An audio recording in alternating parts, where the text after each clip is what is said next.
ask you about some sexual stuff. No, like, cause I mean, like, for some reason, when I talk about like squirting and shit like that, my numbers go up. So, is that a go for you? No, that's a no-go for me. Okay. I don't All want right, we'll do a no go on that. Okay. Let the fresh air with your kicks on. The Crack King Podcast. And I'm here with a special guest. I like to spotlight entrepreneurs. I like to spotlight special people. Go ahead and introduce yourself and let everybody know where they can reach out to you. Hi, I'm Andrea.Mcwashington, your Houston real estate agent. I am, I serve Houston and the surrounding areas, including Harris, Montgomery County, Walker County, you name it. If you want to buy, sell, or lease real estate, you can reach me at my website, Andrea.Mcwashington at kw.com or 832-703-0028. I'm gonna put that number right there too, just so they can call you and so they can get their pigskins and get them a motherfucking house. Thank you. Where are you from originally? Originally, I'm from Texas, but I moved away once I became an adult and started having children. I stayed in Anchorage, Alaska for almost 25 years, and now I'm back in Texas. Anchorage, Alaska. So it was like fucking mooses and like 30 days of sunlight and shit like that, for real? That's what people think. No, actually, you lose more and more sun. You lose a few minutes of sunlight each day in the winter, but in the summer you gain a few minutes of sunlight each day. So eventually in the summer it's 24 hours of daylight, and eventually in the winter you reach 24 hours of darkness. But it doesn't get completely dark or completely light unless you're way further up north towards the North Pole. So they have like a lot of Alaskans, and like, what is the food like out there? And what is the smell? I like to go on smells when I go to new places. Does it smell like whale blubber? It smells like dirty snow. But the food is the same as it is here, except for it's more expensive to live there than it is here. Everything is the same. We have, during the course of me living there, we started getting different things like we do here. Like we finally got a Walmart, you know, by the time I was there for like 10 years. And then we got a Sam's Club and just different things like that. But I mean, it's basically the same. There's black people there, just like it is here, you know, and I mean, it's more diverse. You know, you have, of course, your Native Alaskans, which like those, but do they identify as like a black or ethnic? Like, do they identify as people of color? No, they're natives. That's their land. They are Native Alaskans. So we are infringing on their land, just like. So they like fuck you, white or black. This is our land, and that's right. That's theirs. That's we'll eat all the whale blubber we want. They're not white. They're not white or black. They are natives. Just they like are the natives. Indians are natives. Yeah. Well, you know, there's this whole big giant debate that natives are brown people too, and you know, black people like to always claim everybody and say, "Oh, you black too? Come on over here and join our fight," until we really got to fight, and then they disappear. So, but I will say this: they have experienced probably the same amount of atrocities that we have throughout history, definitely. And they have been, you know, they have been put through some of the same things that we've been put through. They've been killed in tremendous amounts, just like we have. So, I mean, in that respect, we can all relate, you know, because at the end of the day, we were all put at the bottom of the totem pole, so to speak. We were all, cast aside when Christopher Columbus came over to America. Or wherever he landed with his ignorant ass. Speak facts, sister. What made you get into real estate? Well, it was kind of, I really wanted to be a real estate agent back in the day. But since I was having kids and having to have the responsibility of being a single parent and raise them, I opted just to have a steady job rather than have a job where you earn commission. So once I wrapped up my career, my airline career, I decided to pursue something that I wanted to do for a change. My kids are grown. I have grandkids, so I just branched out and took a chance on. I pretty much bet on myself. Was it more for the money or it's for the just money the experience too. Of it? It's for the money too. Don't let nobody tell you. Don't let nobody tell you it's not for the money, because that's why we go to work every day, for the money. Okay, we need money to survive. So everything we do in regards to work is for the money. It may not be the same percentage for everyone, but yes, for the money. I felt like it was a good way for me to earn a living in my semi-retirement. Plus, it was something that I enjoyed doing. Most definitely. What do you think is most misunderstood about the business? Most people think the real estate agent is the first point of contact. They think that the real estate agent is going to approve the loan. They're gonna be the deciding factor in whether you get in a house or not. But that's not true. The real estate agent comes after you get the loan approval. We want the pre-approval so that we know that you can afford to buy a house, how much house you can afford, where we're going to be shopping at, and that we're not just wasting our time or your time. So, you know what? I wanted to get into that because do you find that you get that a lot? Like people be like, yo, I got this money. Can you give me a house? And you have to, do you help them or do you have to like piece them with 4 or 5 different other people? Yeah, I send them back to the mortgage lender or the loan officer to get the pre-approval. Because unless you're paying cash you're buying a house with totally cash, you need a loan officer or a mortgage lender. You have to go back to them. They have to get the pre-approval. They have to get all your documentation, find out if you're credit worthy, and then they give you the pre-approval. You take that pre-approval to the real estate agent, and we start looking for you a house.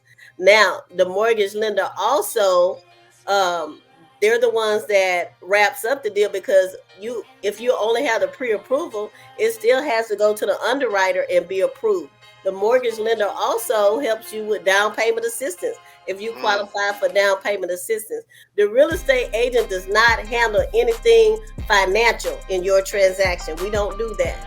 We handle everything that's more like the documentation. We help you to navigate through the process. It's kind of like an attorney. You have an attorney in the courtroom that speaks for you and that works in your best interest.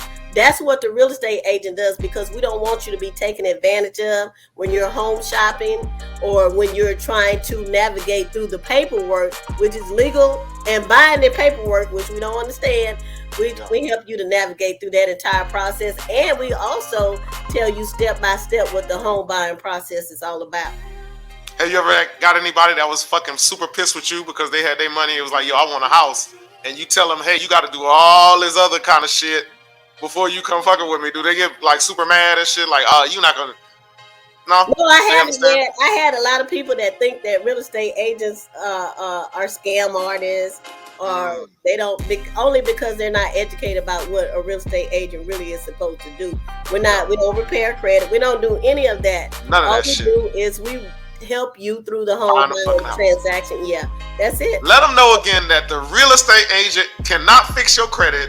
They do not take payments. No, they don't do none of that. Because I'm gonna tell you the truth. I before I bought my first house, that's what I fucking thought. I called a real estate agent. I was like, yo, I got 10%. I'm ready to go. I could have got hustled. They could have been like, all right, just give me that 10%. I got you. Just go. I'd have been out of there. So let them know you gotta go through steps. It's baby steps. You gotta go through before you start fucking with the big dogs. That's right, and there's a lot of people involved before you get to me. Got you. For all of those up and coming real estate agents that want to get into the game, what advice would you give them? Be prepared for the competition. And it's fierce. It is fierce. It's a tough game to get into. because the real estate game works like this. If you are well known, if a lot of people, if people know that you sold, umpteen millions houses, they love you. If you are just starting out in the real estate industry, they are so skeptical about whether or not you have the ability to do what you do.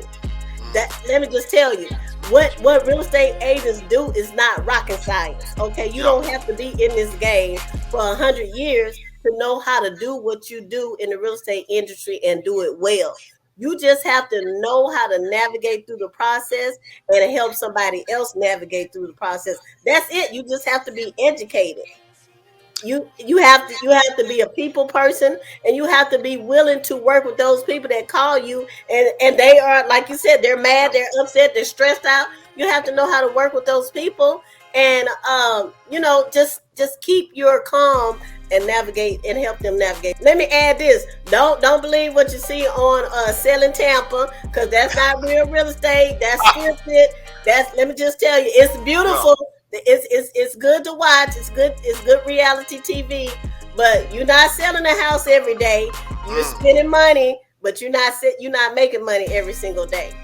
Gotcha. Spending money on open houses and cookies from broke motherfuckers coming in there looking at your house and breathing on it and like, oh, maybe I want this. You know you're not gonna buy this house. You're just coming for some free shit. But we live for that. Getting educated in the industry that you want to be in as an entrepreneur, is that really important? Because a lot of times I've been noticing certain demographics or certain age demographics, they say, oh, I don't need college, I don't need this, I just need the experience of it. And I say, you always need higher learning when you're getting into anything. Would you suggest higher learning in real estate? No, anything that you want to bust out and make some real motherfucking coins. I feel like every college is not for everyone. I didn't go to college. Well, actually, I did start off, but I didn't finish college.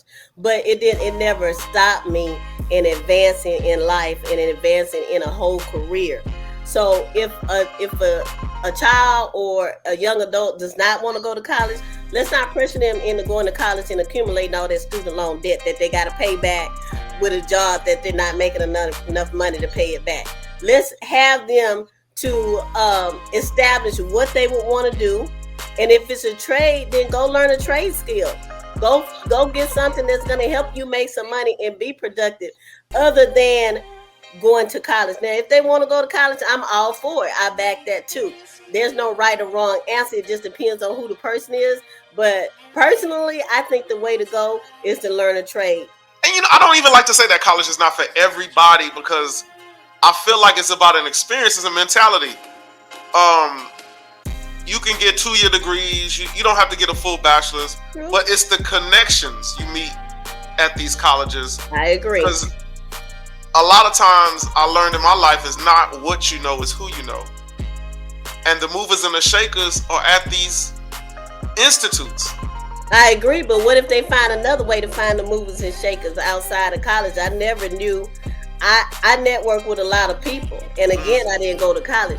You just have to know how to network. You can find somebody in a grocery store. You can meet somebody in a grocery store that's on a high level and network with them. And that person can invest in you and you can get to where you want to be.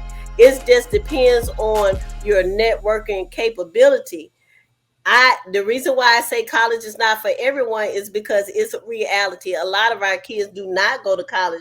They don't go anywhere beyond high school, but they're stuck in a minimum wage job because they don't actually have any skills, any marketable skills. You have to have something aside from your good looks and a big ass to sell to the potential employer. You have to have something that's marketable, and that person is going to say, you know what, I could use that in my company. Come on over here.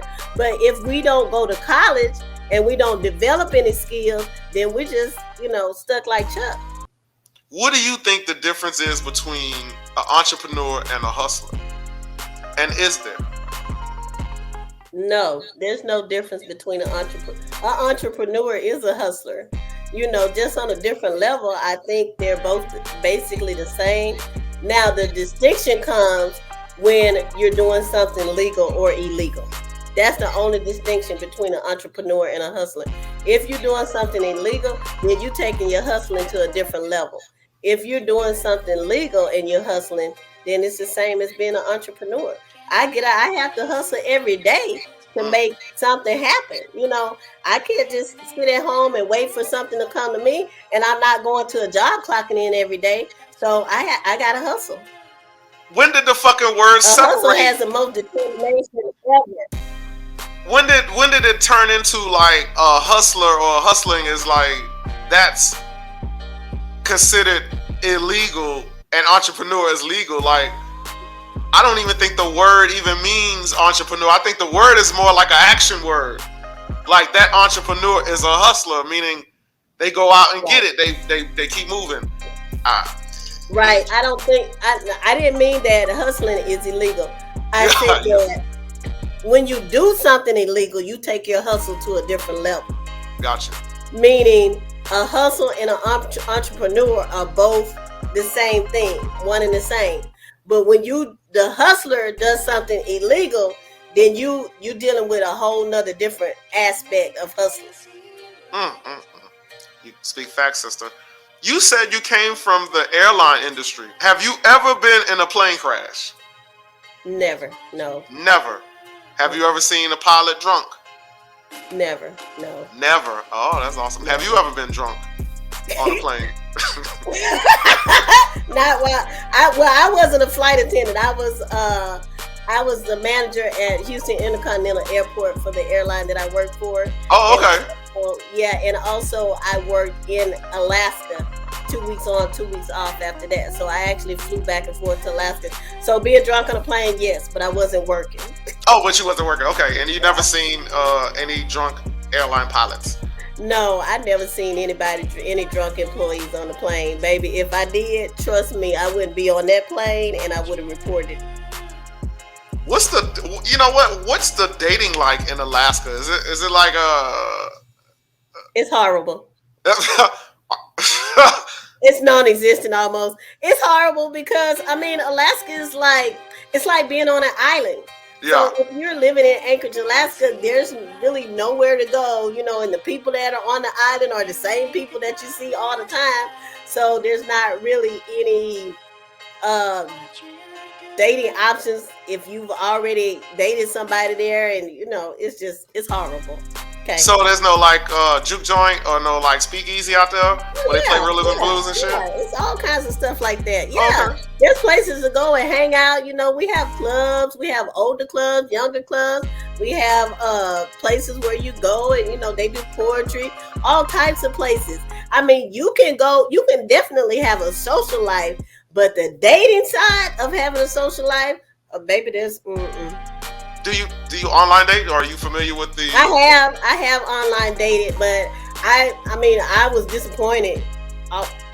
Probably 99% of the time when I met 99. Come on now, the odds got to be better than that. When I met that person in person, I was very disappointed. They could have said the same about me, but I was disappointed when I met him in person. One guy I met in person, and I had already told my kids, hey, I'm going on a date, and I always tell them, get them the information about where I'm going to be at. And I told him, if it's not working out, I'm going to send you a text, you call me, and then I'm going to say, okay, I got to go. He showed up in these sweatpants and a dirty shirt, said he had been working around the house all day. He didn't change clothes, and I was just like, you know what? You didn't even put no effort. So let me send this text. They called me and I left. Well, he wasn't going to put any effort to come see you. He wasn't going to put no effort in the relationship. To me, I find it that the online dating is it's like a club where everybody could get in for free. You know what I mean? It's like you don't know what the fuck is in there. It has not helped the black community when it comes to, marriages and coming together. There's some, success stories, but I just find old school running up on someone and saying, "Hey, how you doing?" A genuine conversation is the best way to do it, and I really wish we would get it back into that shit. Yeah, we need to get back to that because this life is a box of chocolates. You never know what you're going to get thing. I'm not into that. I'm going to be honest with you. People don't even date no more. We don't even date no more. I may be running into the wrong men, but they just Well, I mean, what want. do you consider as a date? Like going to dinner, meeting up? They don't do that no more? Listen, I've been on plenty of dates before the last 10 years. Well, no, before the last 5 years. I've been on plenty of dates. We both know what dates are. When you go out, and it doesn't even have to be the man pay. Somebody pay for the meal. You have a good time. You have some good conversation. You enjoy each other's company, and you get to know each other. But baby, they want to skip that process and go straight to the bedroom, or let's Netflix and chill, or let me come over to your place. Man, I'm not trying to do all of that. You're not finna. I don't know. I kind of like the Netflix and chill and eat fucking cookies and shit like that, because it's fucking COVID out there. What do you think as a community we can do to make our family structure stronger? Well, see, I'm out of touch. I don't know anything about the buzzwords, and even if I do, I just don't pay any attention to buzzwords because I'm just real. What you see is what you get. I don't put up any pretense. I don't, try to be somebody that I'm not. I'm not trying to keep up with anybody. I'm not in competition. It's just me. But I think that you hit the nail on the head when you said there is a battle going on and nobody wants to give any leeway. Everybody wants to have leverage on the other person and say, well, I need a man that has this, and this. And then the man say, well, I need a woman that can do this, and this. And nobody wants to actually be that person that the other person needs. I think if we get back to trying to figure out what that person needs in a relationship, and that person figure out what we need in a relationship, we learn how to speak each other's love language, then we'll reach another level of respect, loyalty, and love in the relationship. But other than that, we ain't gonna never get there, because we all for one thing, we don't even respect each other. Okay. Speak facts. It's all about the respect. If you don't respect somebody, then naturally you're not gonna try to appease that person. You're not gonna try to be that person, be who that person wants you to be, and you're not gonna try to compromise with that person. You're gonna be like, I am who I am, and you can respect me or not. If you don't respect me, then you don't know about your business. But we just got to get off our high horses and focus on what relationship really means. And in all honesty, material things has nothing to do with having a good relationship with someone. Good relationship, good communication skills, that part, good partnership, and good health. You started your business after your children got a little bit older. After you this is something that you wanted to do, and I'm in the same boat. I've been wanting to start my own business, and it was a fear for me. It was like, yo, if I don't get a job, if I jump out and say, hey, I'm gonna start my own business, am I gonna be able to pay the bills? Am I gonna be able to do these things? And it's like we all, our generation kind of waits till the kids are out of school to start a business, where we could have did this. Because I always say, if I knew now what I knew when I was 20, I would have ended this shit. Because I should have made that leap long time ago. And I would tell anybody, believe in yourself. You're worth more than your $5,000 bills a month, or whatever your bills a month. You're worth more than that. You can do, you can accomplish it if you keep going. Just like you get up every morning to go to a job from 9 to 5, dedicating yourself. You could dedicate that time to yourself. What stopped the fear for you? Well, I think we've been conditioned, just like you said, to get up and go to work every day to pay the bills, right? So I would encourage a younger person to, yes, go to work to maintain what you have and to make sure that your bills are paid. Okay, we have to do that because it takes money. Money rules the world today.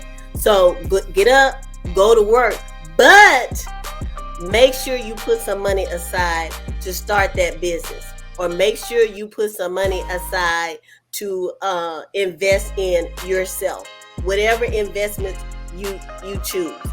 Also, learn the ins and outs of how to start a business, how to establish business credit, how to get ahead with without, if you were to lose that job tomorrow, which don't quit your job, because you're gonna need the money from the job to start the business. Okay, I didn't start being a real estate agent without the money. It took money for me to take the real estate exam, to become a member of the National Real Estate Association. That takes money. So keep your day job, but make time at night. I don't care how tired you are. Make it a priority to work on something that's going to get you out of that situation.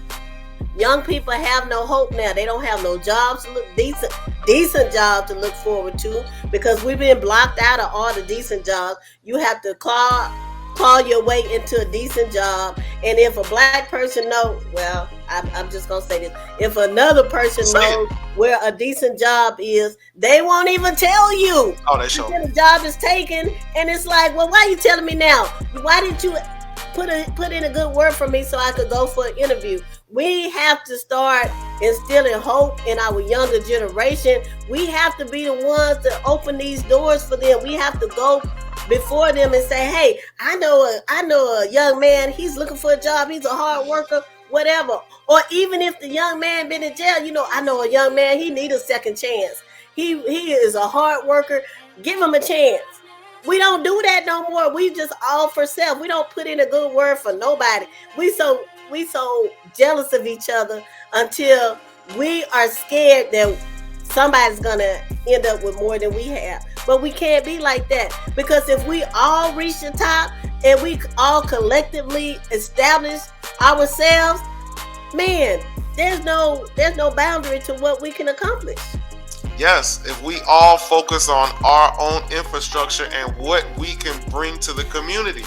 We all have to find what we're good at and get the experience to build up on it. I totally agree with you on that. But we don't push those professions either.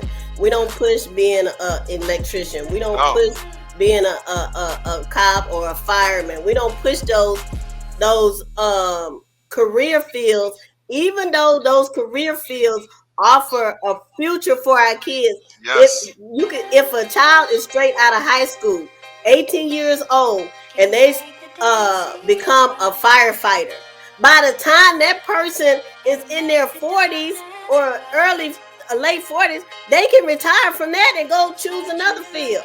Yes. And still have an income coming in. But we don't push those. We push other career fields that are a setup for failure. Greg Abbott. Beto O'Rourke I believe is going to run against him. Do you think Texas needs Beto O'Rourke? Well, I do.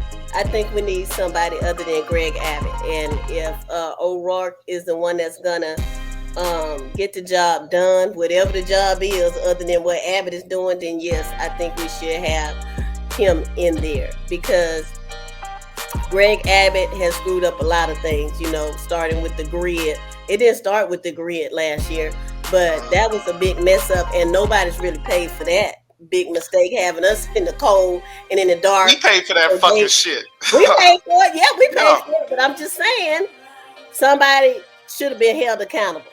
Okay, instead of them paying the politicians off and making it go away. Okay, Ted Cruz going to Cancun on vacation while we here freezing and stuff in the dark. Freezing our fucking tits off. Greg Abbott, that was on his watch. He should have handled that. He did not handle that. Beto O'Rourke has done more not being a governor than Greg Abbott has being a governor. More for subscribe, like, and subscribe. You like what I'm doing, just go ahead and like, subscribe, and put a comment. If you don't like what I'm doing, put a fucking comment. I'll cuss you out, and then I might change up a little bit. We'll see. Don't change up. Don't switch up for nobody. You doing good. I appreciate you. Let everybody know where they can find you at, and when they get all their shit together, they come holler at you and get them motherfucking house on stilts. Andrea.Mcwashington at kw.com. Or you can reach me by phone. You can call me, shoot me a text, what have you. 832-703-0028. That's what's up. And one more thing. There's a big phenomenon going around in the lady community That's this fucking Rose thing. I would just say that I love Rose, and if any ladies watching, they know what I mean. We love Rose. Okay, Rose is our friend, so we don't have anything bad to say about Rose. Rose is not a replacement. Rose is just a fill-in, okay? So we're not trying to replace anybody. We're just filling in until we get the right until we get the right person to take Rose's place. It's like a frozen dinner before the meal the next day, right? This is the Crack King from the Crack King Podcast, and I'm fucking out of here. Like and subscribe, goddammit. Like and subscribe.